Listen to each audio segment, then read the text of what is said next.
What's going on, everybody? Well, we're back for another video today, and what we're going to be focused on today is this new enclosure for this new baby creature that we're adding to the fish room. Now, before we get into that, really fast, if you have not visited thecsbrand.com and entered your email address right in the middle of the screen, make sure you go do that now. I'm not going to sell your information, I'm not going to spam you or anything like that. It is literally just to give you a chance to win a piece of Christopher Scott merch. If I have your email address, you're going to get emails very, very rarely that are just going to give you insider information about something coming up on the channel or with new merchandise. For this, all I'm literally going to do is right before the site's launch, I'm going to go into that list of all of the email addresses that I already have, and I'm going to pick one random person and I'm going to send you a free piece of Christopher Scott merch. It's as simple as that. So make sure you visit thecsbrand.com and enter your email address. Also, we have a P.O. box. So if you want to send anything to Max, Robert, or I via the postal service, you are more than welcome to do so at this address right up here. You can also find this information in the description of every video. So with that, let's get into what we're going to do today. Before we get into building this new enclosure for this crazy new animal, we first have to make room for it. And what we need to do is we need to build a whole new rack system right here that's going to be just like this red rack over here. And the reason is because, well, we've already filled up this rack. This rack is completely full. And what we have over here is on the bottom shelf. We use it as storage. In fact, there's multiple racks in this room, and we're going to do a full tour very soon, as soon as we get the other fish room completely broke down and everything moved over here. But we use the bottom racks for our storage. And on this one over here specifically, we have on the next rack, we have our really epic betta bowl that is doing fantastic. No filter, no ferts, no CO2, nothing like that. And the plants are growing amazing. The betta is doing fantastic. And then next to that is we have our giant betta tank. And that thing is doing fantastic as well. You're gonna see a tour of all this stuff coming up very, very soon on the channel. Followed by our DIY terrarium setup, which is super cool, and that thing is growing great and doing fantastic with our Apistogramma cockatoidy breeding setup, which actually has babies in it right now. And then we have Gerald's enclosure up there at the top. So that rack is completely full. The rack over here that you cannot see in the view of the camera right now is also completely full. So we need a new rack. And what's gonna go on this rack? Well, the first thing that's gonna go on this rack is this new enclosure for this new baby axolotl. That's right, I said it, axolotl. Not that you didn't know that already. I mean, come on. What was in the title? It says right there it's an axolotl, so you already knew we were getting an axolotl. But what we're not gonna do, guys, what we here in the Christopher Scott fish room are not gonna do is we're not gonna follow along with the trend of everybody else who builds out their axolotl enclosures like this, or this, or this, or this, or this. No, we're not going to. We're actually gonna do what we always do over here, and that is we're gonna build it an epic naturalistic enclosure. I mean, if you look back through a lot of the enclosures that we've built, I mean, we built this fallen tree scape, we have built this white cloud mountain minnow tank that has a waterfall in it. We built this epic waterfall tank that we breed guppies in. We built this really cool waterfall tank that we did for less than $70. So we like to build naturalistic looking enclosures over here on the Christopher Scott channel, and that is what we're going to do today. So I don't know, but I'm just going to go out on a limb. I'm going to go out on a limb because I've never actually swam in the lake in the south side of Mexico City where axolotls exist in nature. But I'm going to go out on this limb and say that there are no terracotta pots in the bottom of that lake that axolotls live in. Right? I mean, you guys comment below and let me know. Are there pots in the bottom of the lake where axolotls come from? I don't think so. Yes, they provide great hides. I'm not making fun of anybody or talking trash. I am just saying we're going to build it a cave structure. Something that would actually be found in the lake in Mexico City where the axolotl comes from. One of the other things that we don't like to do here is we don't like to buy things that die. And we definitely don't like to put them in situations that are going to kill them. We want to take the best care. So we don't want our animals just to survive, we want them to thrive as well. And that's exactly what we're going to do today with this axolotl enclosure, and that is make sure that this axolotl thrives and doesn't just survive. So enjoy this time lapse of me putting together this shelf.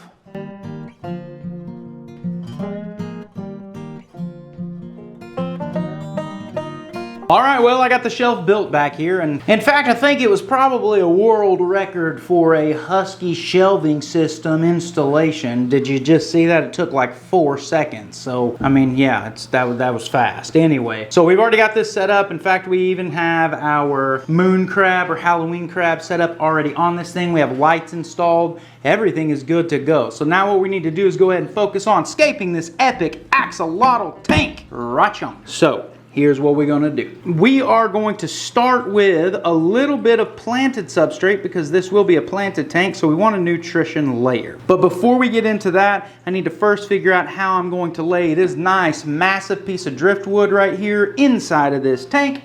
So let's go ahead and pick this up and take us a good old gander. Well, first things first, this thing is way too big for in here.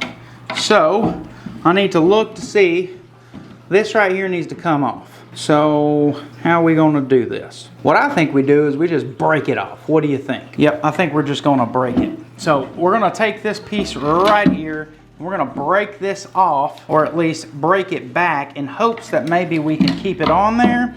And if not, we'll just break it completely off and use it in the scape as a cool little piece of wood. And let's see if that's enough.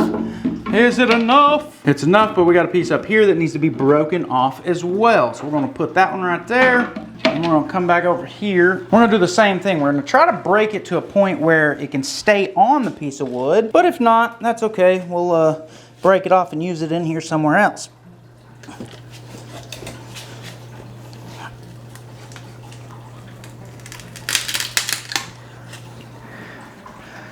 There we go.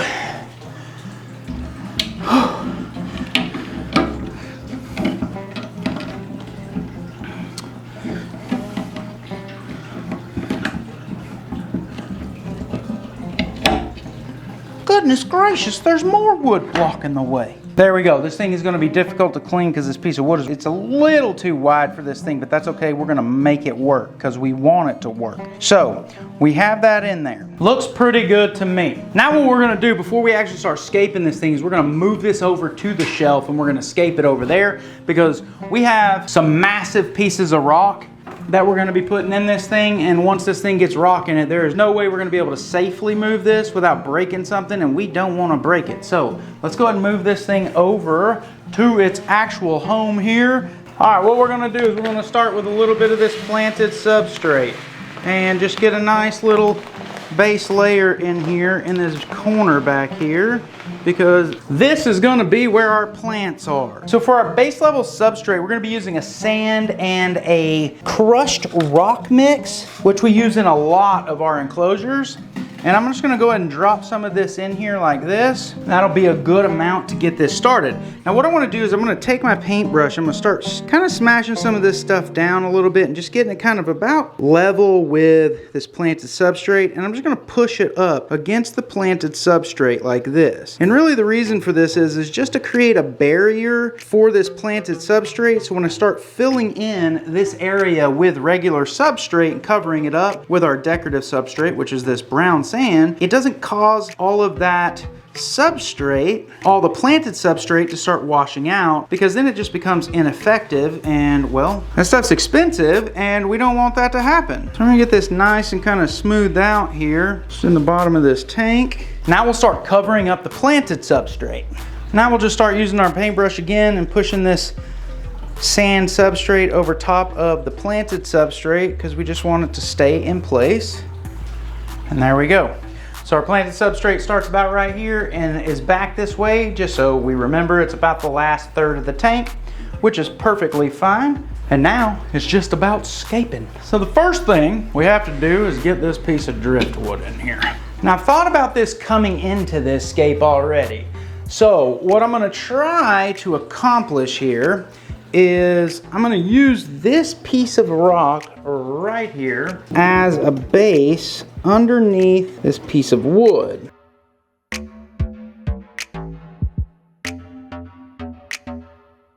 So what we're trying to do here is create a little cave structure for this axolotl to get up inside of, which is something that it would naturally find in the lake in Mexico where it originates from. Up under driftwood, inside of rocks, and little cave structures. Hence the reason in axolotl tanks, a lot of the times you see people put in those terracotta pots for little hides for their axolotl. So we want to make sure it has a nice little hide up in here where it can get in and feel completely safe. So I think that that structure right there does what we're trying to accomplish. And what I want to do now is just get the driftwood placed where we need it to be. What I wanted to do is make sure we have a cave system over here. We have one way back up in there that the axolotl can get all the way up in and really feel safe. There's one kind of up here where it can get up there and kind of chill.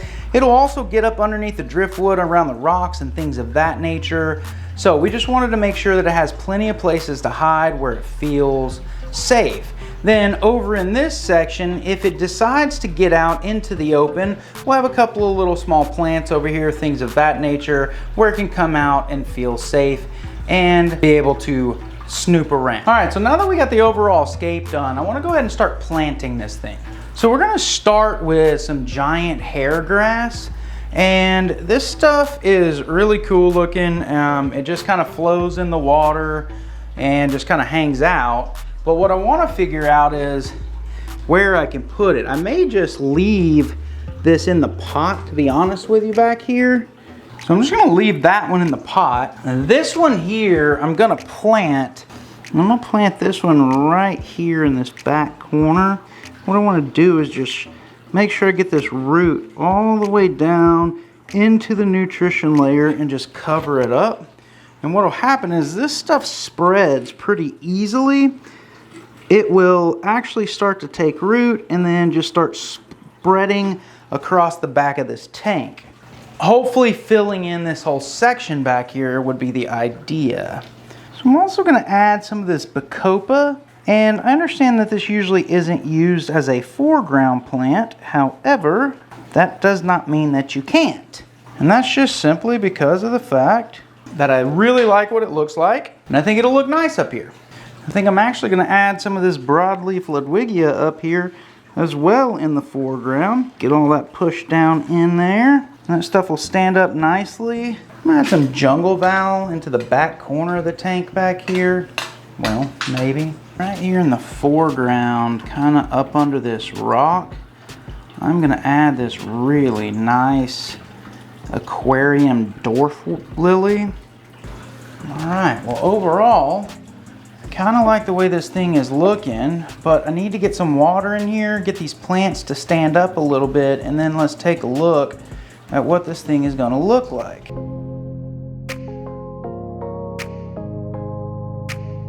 All right, now that we have this thing full of water, what we want to do is first off, go ahead and get this paper towel out. And I forgot to tell you, the reason I use this paper towel is if you run your water over the paper towel, well, it prevents all of the substrate from being disturbed. But now that we have this completely done, I think that the planting looks perfectly fine. There's nothing wrong with it. It all looks good. I don't know that there's any other elements of plants I want to put in here yet, but we'll see that in just a minute. But what we are going to do is go ahead and add a couple of more little small elements to kind of bring this scape together. And that's just going to be some of these sandstones that kind of match with the rest of the scape. All right, we're going to finish this up with a little bit of gravel here. Wait a minute, Chris. You can't put gravel in this tank. Don't you know axolotls can eat small things? Anything big enough to put in their mouth, they're going to put it in their mouth. That means if you put that gravel in there, what's going to happen is this poor little axie, it's going to eat that gravel. It's going to get compacted in its colon, and it is going to die. It's going to die from impaction, and it's going to be your fault, and we don't want that to happen. So do not, under any circumstances whatsoever, put that gravel in this tank. All right, well, I guess we're not going to be putting gravel in this thing. And, well, as you just heard, that is correct. So anything that is small enough for this axolotl to get in its mouth, it is in fact going to try to eat. Therefore, we don't want to put any gravel in here, because if we put gravel in here, what is going to occur is that axolotl will try to eat it, and it could become impacted in its gut, causing, well, unfortunately, death, and we don't want that to happen. So we are not going to be putting any gravel in here. But what we are going to be doing is we're going to go ahead and dechlorinate this water. And what we're going to be using to dechlorinate is our fish room favorite, and that is some API Stress Coat Plus. And this API Stress Coat Plus is going to remove all of our chloramines, chlorine, anything like that that could potentially cause issues for our little axolotls. So we're going to add this stuff all throughout this tank here. We're going to let that sit here and dechlorinate. We're going to mix it up a little bit, get this water flowing throughout this tank, which is going to happen here. All right, now that we have that done, as I was thinking about it, I think I am going to actually add a little more greenery to this thing in the form of some Christmas moss. I don't know exactly where I'm going to put all this Christmas moss, but we're going to stick it in here in a couple of different places. And that is just because, well, it looks really cool when it's growing and taking over, and it looks good on driftwood and things of that nature. So I think what we'll do is we're going to start with a little bit right here inside of this little crack of this driftwood, and we'll just kind of slide that up in there and stick it down in between this little piece of wood here. So let that grow off of there, you know, just to add a little couple of pieces of color there. All right, so now that this is all good to go, and I know we don't have any plants down here, and we'll think about that at some point and see. But what we want to do now is we want to get this thing moved into its position here on this rack. All right, well, this tank is in fact done. What we need to do before we can put this axolotl in here, it's already been dechlorinated. We have pre-cycled filter media that's going in here. So you'll notice there is some agitation on the surface of this water. Now, one thing that axolotls do not like is a lot of movement in the water column. There is enough scape in this tank to keep that from happening.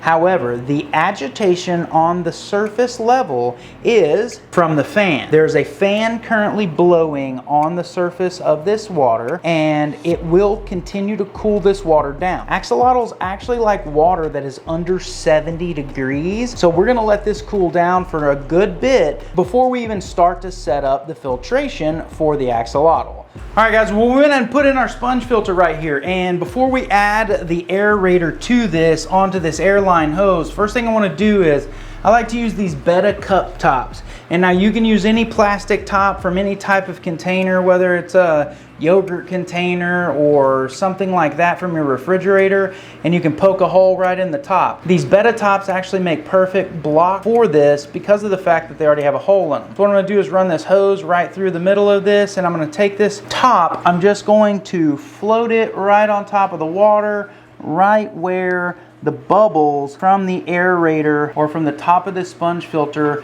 hit the surface of the water. The reason for this is pretty simple, and that is because it will keep the bubbles under control and will cause them to burst and dissipate over the surface of the water, simply keeping them from splashing up in and all over everything around. We have gotten this little axolotl fully acclimated to its new home, and that means the only thing left is to get this thing in here. So you're gonna have to let me know, what do you think about this scape? I wanted to make sure that with this scape, I gave it plenty of hiding spaces. We've got a cave there, we have a cave up here. It can also get up into this little section right over here if it wants to be out, but still feel secure. And then there's a full-on cave back up in here, and then it's got some open swimming room over here. Another thing I wanna ask you is what type of dither fish do you think I should add in here? I know this axolotl will in fact eat whatever fish I put in here if I put fish in here. So I'm thinking maybe feeder guppies would be really cool in here, but let me know in the comments what you guys think.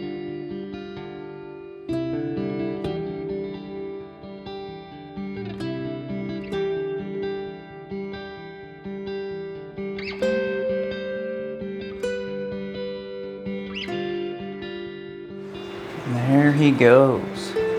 He's finding him a place to hang out and hide, make sure he feels safe. He's going into his little cave structure there. And there he goes. He has retired into his little cave. So this dude will continue to look around, figure out what is safe. We can come down to this other end over here and take a look at him. I left this end of the cave open actually. And there is our axolotl. So I'd like to know what you guys think we should name this little guy. I'm thinking that maybe we should, you know, go ahead and welcome him to the jungle and maybe call him Axolotl Rose. Or I'm not really sure. You guys need to tell me what you think in the comments, what you think we should name this new little axolotl. But I want to go ahead and stop for a second. Let's take a closer look at this fantastic, fully scaped Axolotl Aquarium.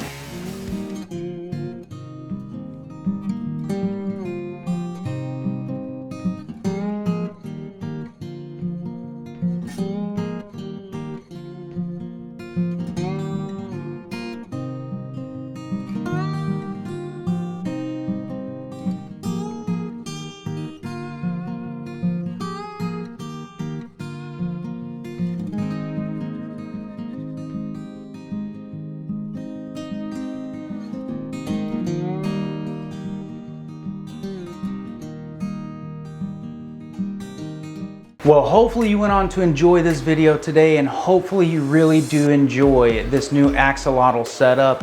I do want you to comment below. I need two things. Number one is what should we name this wild type axolotl, and what type of dither fish should we put in here?